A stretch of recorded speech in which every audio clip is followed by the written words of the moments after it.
Critical, kaya kinailangang operahan ang 6 na taong gulang na batang babae sa Caloocan matapos pagbuhatan umano ng kamay at iumpog pa sa banyo ng nanay ng kanyang kalaro. Hustisya ang apela ng pamilya ng biktimang nasa ICU na. Patuloy rin ang investigasyon sa suspect na ayaw sumagot sa tanong ng pulisya. At nakatutok si Maki Pulido. Talagang alaga namin yun, ma'am.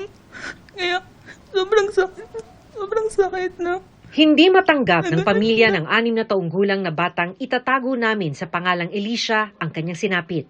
Hindi ko nakilala yung pamangkin ko kasi namamagay yung muka, namamagay yung mata, tas ang daming pasa. Nakakapanlumo kasi hindi nga namin sinasaktan yung bata, tas ganun yung gagawin sa kanya. Ayon sa pulisya, nanay ng kalaro ni Elisha ang nanakit umano sa bata.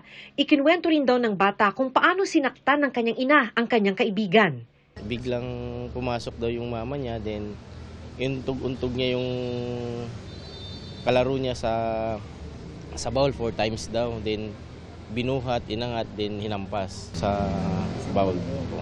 Halos madurog ang puso ni alias Jess sa sinapit ng anak na ikwento rin sa kanya ng kalaro ni Elisha ang nangyari.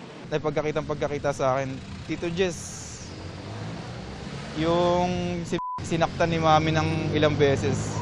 Ayon kay Jess, umabot ng 8 oras ang operasyon para matanggal ang blood clot sa ulo ng anak. Nananatili ito sa intensive care unit pero maganda raw ang kondisyon. Nabunutan po ako ng tinik na first baby ko po kasi. Good condition na po siya. Sana magtuloy-tuloy po. Kasi kinahanap na po kami lahat kanina. Gusto niya na daw po umuwi. Sinampahan ng frustrated homicide ang suspect na tumangging magpa-interview sa amin. Hindi rin daw ito sumasagot sa mga tanong ng mga investigador, kaya hindi pa nila alam kung bakit niya ito nagawa kay Elisha.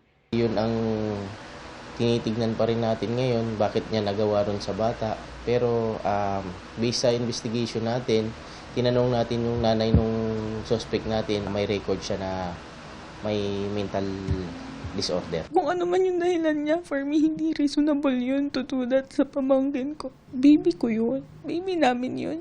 Sobrang sakit. Sobrang sakit sa amin.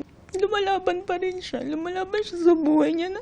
Para sa GMA Integrated News, Maki Pulido, nakatutok, 24 oras.